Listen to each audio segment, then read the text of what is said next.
Olá, não está contente por ter acessado esse canal na Luz de Bíblia.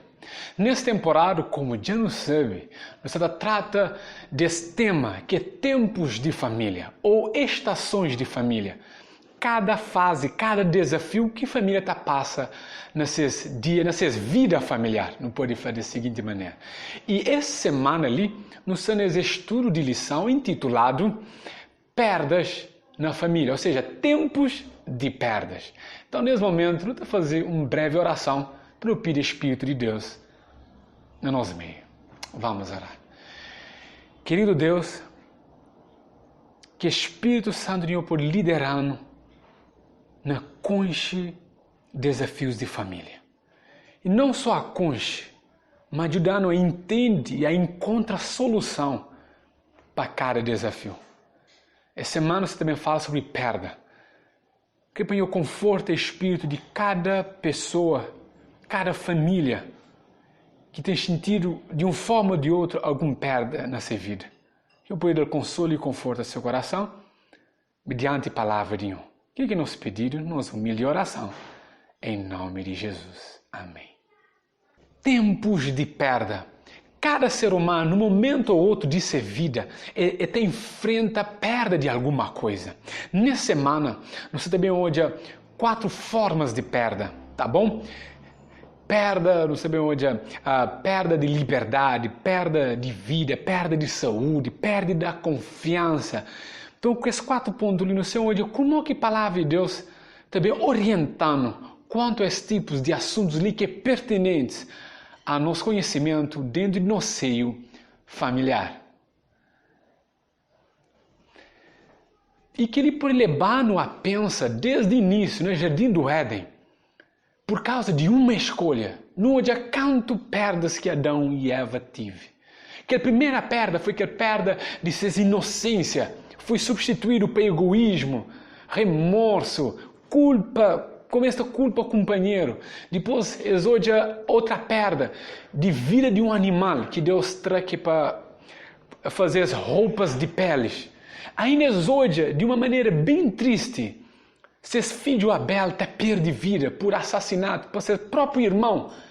Na verdade, ele perde 2 filhos ao mesmo tempo. Ele perde Abel pela morte e Caim que abandona, que vive numa terra bem longe.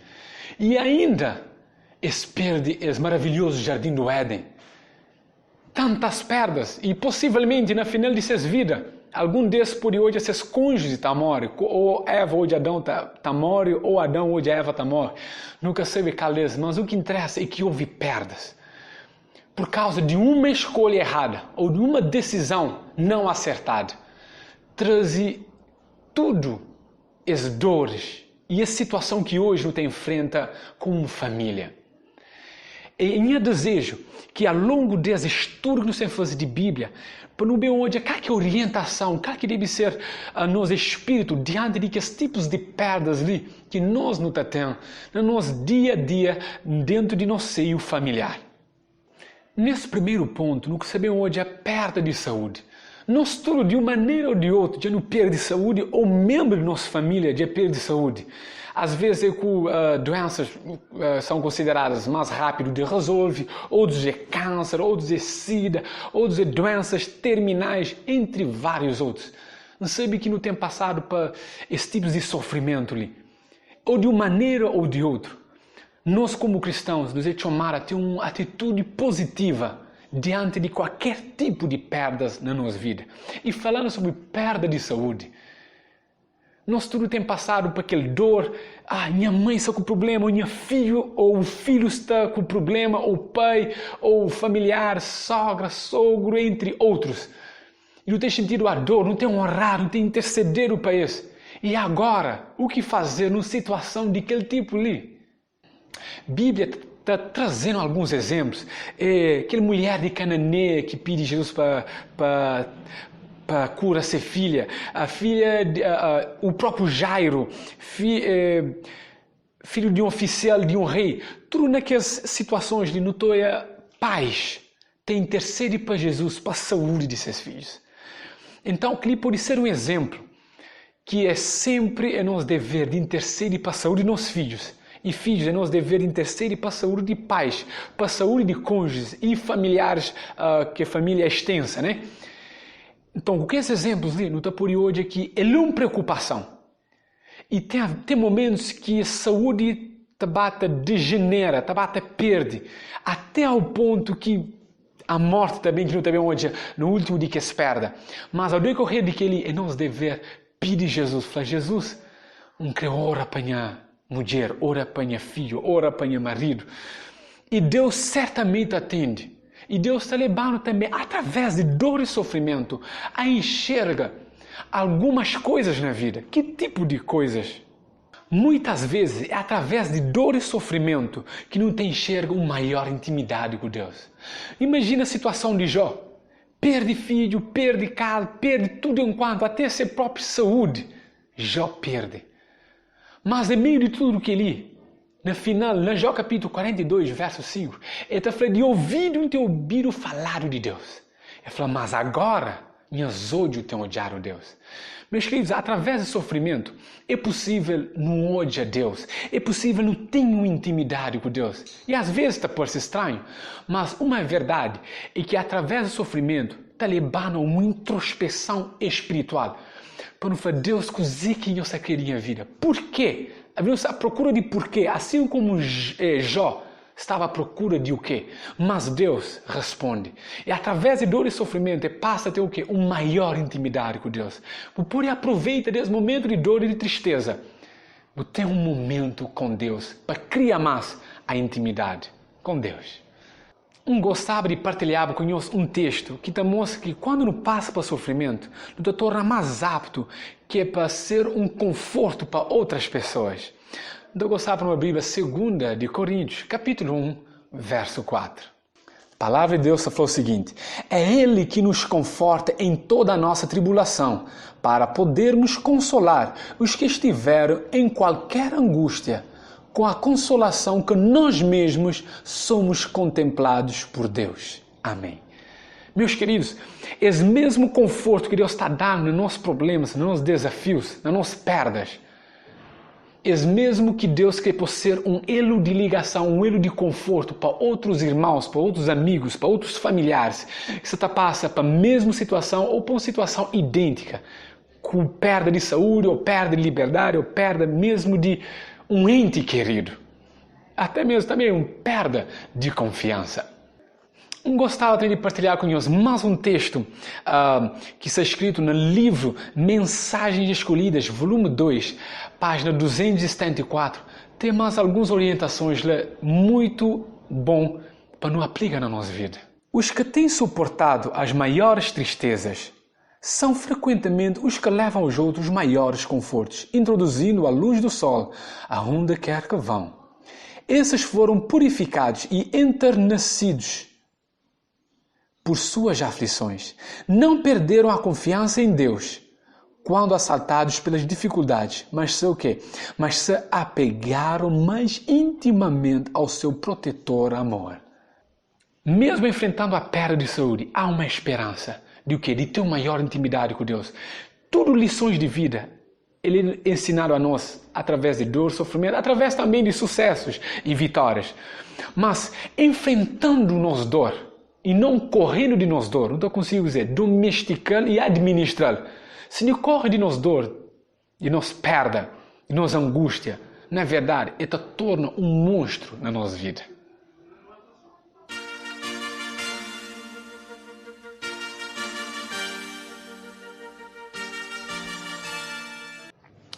Nesse segundo ponto que você também hoje é sobre perda de confiança. Nós sabemos que nós tudo é pecador, nós é seres imperfeitos. E nós também não temos formas disfuncionais de ser na vida. Nós sabemos que cada um de nós não tem passado por situações com que nos xingue nossa confiança traído.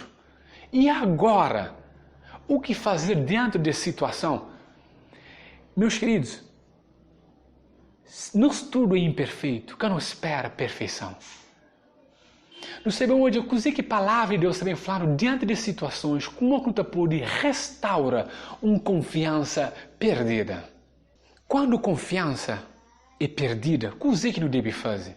A palavra de Deus na 1 de Pedro está chamando a atenção de que o quê? De que o Dibe lança sobre Deus tudo nossa ansiedade. 1 de Pedro, capítulo 5, versos 6 e 7. Ele está falando que não lança sobre Deus tudo nossa ansiedade para mãe, tem cuidado de nós. Então, o primeiro passo é lança as ansiedades, as preocupações, as perguntas e questões na presença de Deus. Segundo passo, 1 de João, capítulo 4, verso 18, está falando que no amor não há medo. Na verdade, o amor lança o medo fora. Então, o segundo passo é que se você tem amor de Deus verdadeiramente, você fuge de problemas, mas assim você encara para dar uma resolução certa, visando entende o sentimento de que a pessoa que se sente que se confiança quebrar, ou o próprio sentimento, reconhece os sentimentos e encara. Mas não esquecendo que o amor verdadeiro lança fora o medo e incertezas e está ajudando a encarar situações assim como ele é. Esse terceiro ponto, Santiago, capítulo 5, verso 16, está falando o quê? Que o Dibe admite nossas faltas e confessa nossas faltas uns aos outros. Únicas coisas que para ajudar-nos a ter a confiança de volta, a restaurar a confiança, é admite que a mim faz errado. Admite que o outro fez errado. E confessa os pecados uns aos outros. E confessa a falta cometida. Assim para poder ter uma cura e o perdão. E que ele está levando para um outro ponto, o último ponto, que é Mateus capítulo 6, verso 14 e 15. Que esse quarto ponto é uma predisposição a perdoar. Pedro volta para Jesus e fala, Jesus, quantas vezes que me se perdoa e semelhante? Como eu pensava mais ou menos que Jesus podia falar 3 vezes, ou podia falar duplo de 3. Eu falei, será que até 7? Mas Deus falou assim, 70 vezes 7, que é 490 vezes. Em outras palavras, Jesus está falando que o perdão deve ser um ato constante. O perdão, meus queridos, é um sentimento de momento. Ele é uma escolha. Esse texto que no hoje de Mateus 6, 14 e 15 está falando que me perdoa as ofensas para outras pessoas, assim como Deus nasceu tem perdoado nós as ofensas. Então, predisposição a perdoa para restaurar uma confiança perdida. É claro que reconstruir uma confiança é algo fácil, ele é doloroso, mas ele requer o que? Tempo e paciência. Então, diante de situações ali, que apresenta esses 4 pontos, não aplica na nossa vida, não tem um espírito perdoador e Deus certamente está fazendo com alegrias e satisfações que nunca não podia odiar na nossa vida. Um outro ponto que eu gostaria de tocar na perda de confiança é a violência doméstica. Violência doméstica é qualquer maus-trato, qualquer agressão, e pode ser tanto físico como verbal, emocional, até mesmo sexual. E até mesmo também uma outra parte é negligência de cuidado. Tudo que ele faz parte de violência. E que ele é uma das coisas que não tem reparado em pesquisas feitas no mundo afora, de que lar é, infelizmente, aquele ambiente mais propenso para a violência. É uma situação triste, porque até existe todo tipo de famílias, ou pobre, rico, ou branco, preto, até mesmo lares cristãos e não cristãos. Cara, que deve ser nossa posição diante de que situações ali. Meus queridos, a palavra de Deus está dando o quê? Algumas situações que acontecem na Bíblia de violência doméstica. Um deles, primeiro, é José e seus irmãos. José tinha confiança nos seus irmãos como protetores, mas na verdade extrai confiança de José, botando num poço e vendê-lo para viver fora. Aliás, eles queriam até matar ele. Imagina o que José por isso até passava. Um outro exemplo, triste na Bíblia, um exemplo de incesto, que Amnon e Tamar, com tanta vontade de ter ser minha irmã como esposa, e abusa nessa irmã, pede para ficar com ele, e depois ele fala, não creio de mais, sai de ali. Cada nós tem passado por abusos sexuais, abuso de menores, e ainda incesto, entre outros tipos de agressão, violência doméstica. Tem um exemplo na Bíblia, que é aquele que acaba de falar ali, que são coisas erradas.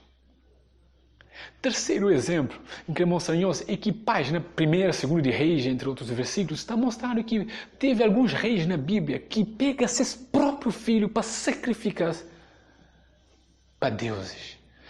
Que tamanha maldade no coração de próprio pai, que é difícil de rodear, mas na verdade ele é uma verdade. Ele é uma agressão, que ele é o último tipo de agressão, de matar o próprio filho. Que Deus tem piedade de nós. Mas agora, diante dessas situações ali, qual que deve ser o conselho? Uma das marcas distintivas na sociedade cristã, no cristianismo, é restauração de relações, ou seja, qualidade de relações entre seres humanos e com Deus. Então, violência doméstica, ele está fora de parâmetros cristãos. É nosso desejo que as coisas que acontecem nas lares cristãos, mas infelizmente tem acontecido. Não deve dizer, primeiro, pede ajuda. Se isso acontece um caso de que ele pede ajuda para pastor, ou para um profissional de saúde, ou psicólogo, qualquer outro, pede ajuda, pede orientações. É que nos dever de hoje é que as situações ele fica de boca calado, tipo nos ser cúmplices de que as ações. Não, é nos dever hoje é que a situação ajuda tanto que o abusador como também a vítima de que as situações ali. Deve dar apoio e evita com que as coisas lhe aconteçam outras vezes.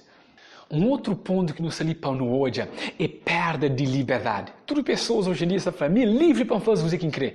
O que crê, o que acha. E ninguém quer tentar falar nada sobre como que deve comportar. Pois é verdade, Deus tem dado a nós a liberdade de escolha.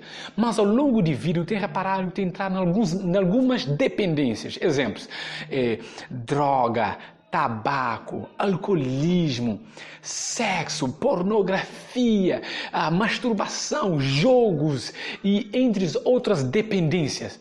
Interessante para notar ali que pessoas estão falando é livre, mas repara que eles entram em encruzilhada de vida que você te impedisse, gente liberto de que os vícios ali. Outro ponto que gostava para não odiava é que pessoas que estão dependentes, às vezes está achando que está dependente. Não é verdade? Como que você está dependente de algo? Uma pergunta simples. Você consegue viver sem ele? Se você julga, você passa um X dias não se julga mais. Você sente o próprio corpo te pede. Em relação a sexo, pornografia, a drogas, entre outras coisas. Isso é tudo formas de dependência que têm escravizado nos liberdade de ser, nos liberdade de expressão, nos liberdade de controla nos desejos e nos instintos. Porque quem é que está fazendo ser diferentes de animais? Deus tem dado-nos o controle, o domínio próprio, a temperança de saber como que nos aplica nos instintos e entre outras coisas de vida de maneira mais saudável e eficaz para ter um bom ambiente familiar.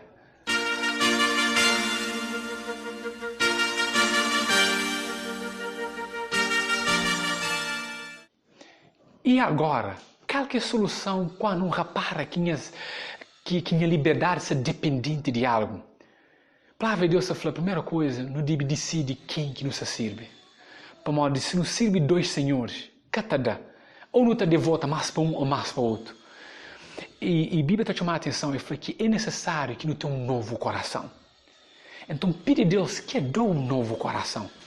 E certamente Deus está fazendo aquilo na vida de cada membro de uma família. Outra coisa é que Gálatas 5:24 está falando que não deve dizer crucifica. Em outras palavras, mata nos desejos, nos concupiscência.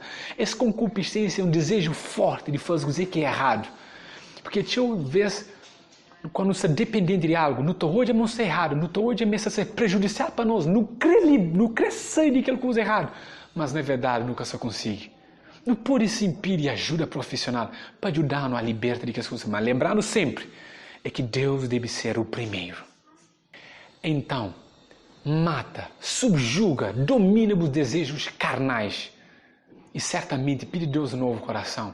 Que Deus está com pai e seus filhos. Se deseja odiar-nos libertos para fazer o real exercício de nossa liberdade de escolha.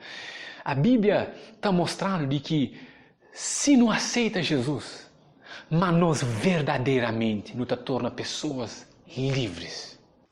Esse quarto ponto e último ponto que nos criou hoje é sobre perda de vida.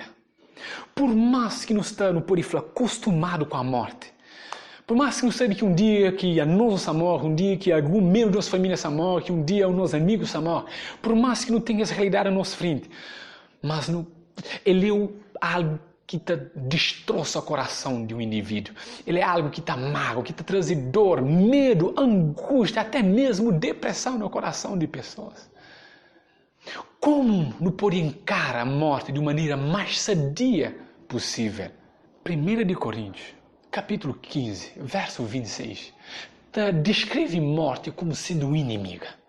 A morte é um inimigo do ser humano, porque não se foi criado, não foi projetado para fazer coisa, foi projetado para ter vida. É por isso que nós estamos sempre à procura de vida, de proteger nossa vida e de nossos entes queridos. Mas e agora? Nós vivemos numa realidade de pecado, onde que dentro da família certamente também tem perda de vidas. E a pergunta continua a ser focado ali. Como é que não deve, como um cristão deve encarar esse tipo de situação? Mas antes de responder essa pergunta de uma forma direta, não queria apresentar, não queria deixar para fim, para não parecer com esperança ou com atitude como cristão no deve ter.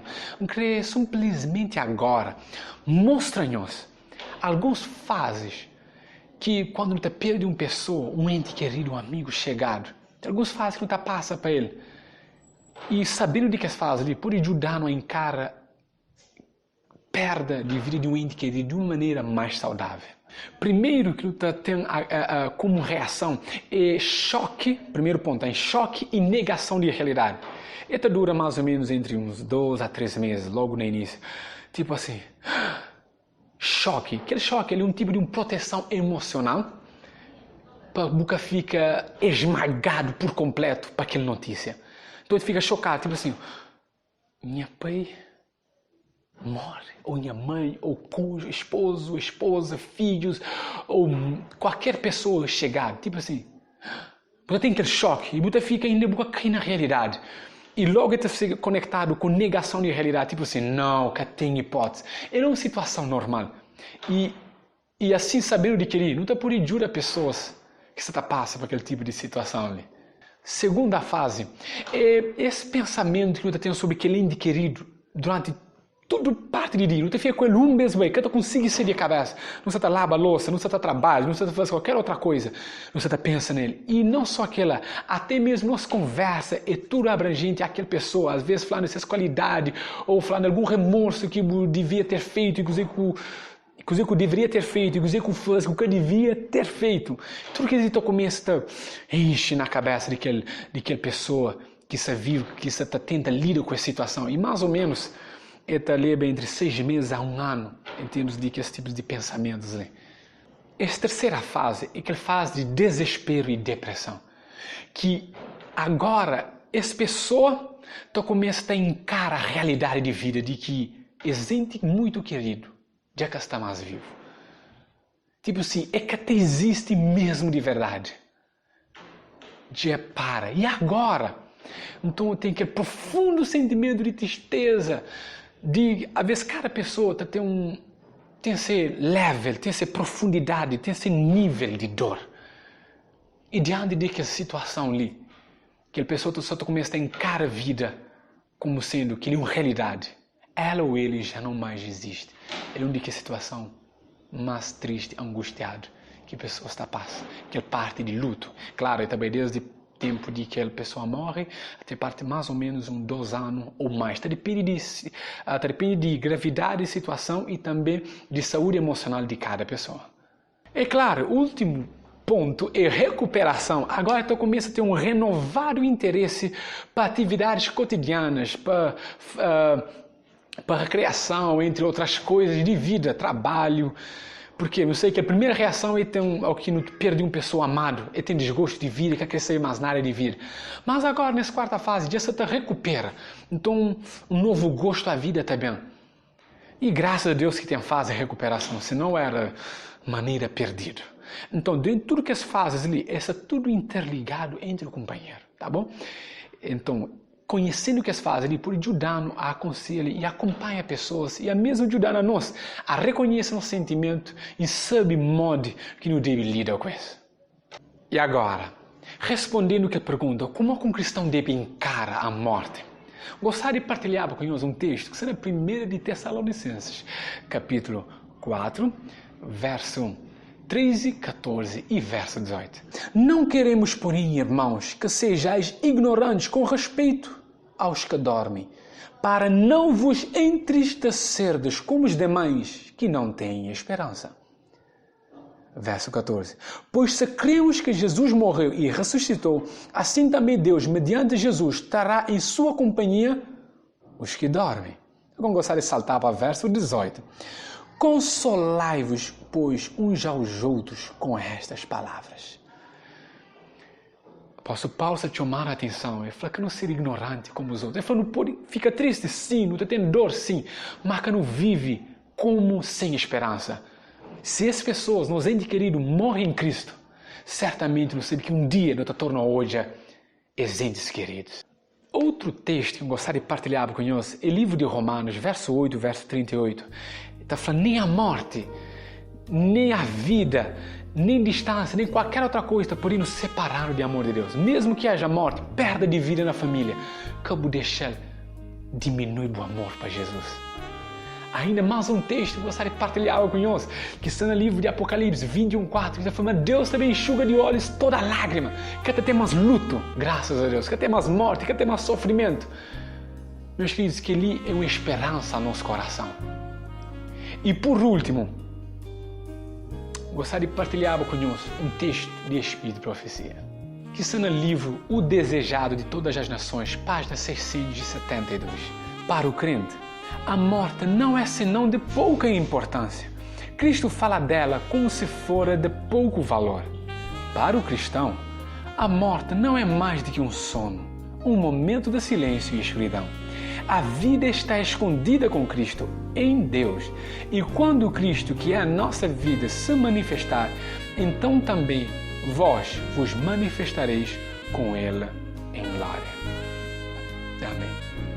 Meus queridos, estranho hoje como que a Bíblia te apresenta a morte como sendo algo de pouca importância. Tipo assim, é de pouca importância mesmo, porque a dor, a angústia, o medo, a incerteza no futuro que tem em nosso coração, te levaram hoje tipo assim, que morte está falando de pouca importância. Mas na verdade, texto áureo dessa semana, Filipenses 3:8, está falando de considera tudo perda pela excelência do conhecimento de Cristo. Então, conhecendo Cristo, sabendo que nos entes queridos aceitaram a Cristo, estão em Cristo, mesmo que eles morram, não está cheio de dor sim, não está cheio de tristeza sim, não está chora sim, mas não tem esperança de que um dia nos saúde nos entes queridos. Independente de que perda que você está passando agora, pode ser para perda de saúde, pode ser para perda de confiança no cônjuge, ou no filho, ou na qualquer outra família de perto, né? Ou uma perda de uma liberdade, alguma dependência que você te prendeu na vida, ou perda de vida, qualquer um desses, não quero falar, meu querido amigo e amiga, de que a palavra de Deus tem palavras de confiança, de esperança para qualquer pessoa que crê. Que não tem nada que pode separar do amor de Deus. Aproveita esse momento de tristeza. Fala, Deus, como é que eu quero aprender na vida? Como é que eu pode providenciar o maior ambiente possível, saudável para a minha família? Não sei mais que tipos de perdas ali, mas nenhum de nós quer ser imune. Nós tudo passa para que esse tipo de situações ali. Continua a colocar Deus no primeiro lugar na nossa vida. Não continua a falar, Deus, que palavra nenhuma traz conforto ao nosso coração. Deus está falando assim, filho meu, dá-me o teu coração. Ainda na Jeremias está falando que mas Deus tem vontade de dar um novo coração. E ainda Davi está falando assim, oh Deus, cria em mim um coração novo, renovado, mesmo passando por sofrimentos, para não ser uma pessoa que te expressa confiança para outras pessoas que passam a mesma situação. E meu desejo de fundo do coração é de que mesmo passando por perdas, que isso pode provocar uma maior intimidade com Deus. E não ao contrário.